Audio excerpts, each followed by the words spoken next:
it really is kind of luck. Like, that's really what it comes down to with goaltenders in the playoffs. I mean, Jordan Binnington last year compared to Jordan Binnington this year. So that's going to be tough. I think, as you said, I think Rask comes back, and that's what they do. But when it It's comes funny, to though, if you think about the reaction when Tuukka opted out, and we would take calls on sports talk radio, and we'd hear from a lot of people who would say, good, damn it, get him out of there. It's time to let Yaroslav Halak have his moment in the sun anyway. He'll be great. Then after about 2 games of Yaroslav Halak, it was, where the hell is Tuukka? How could he leave this team hung out to dry like this? I was in communication with Tuukka on the day that he opted out. Yes, you reported this. I know. This. You've had all the big scoops of this year, Dale. Save some for the rest of us.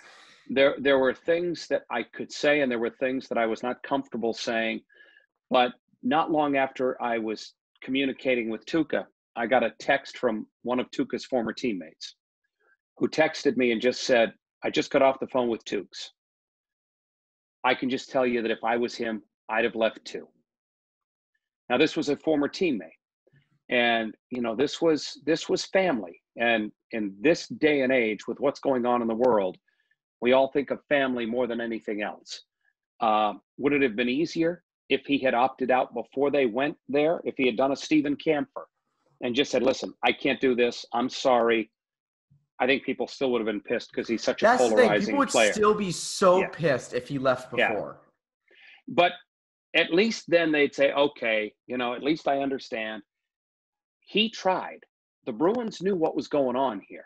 He was in communication with them, which is why Don Sweeney and Cam Neely said, we weren't surprised by this.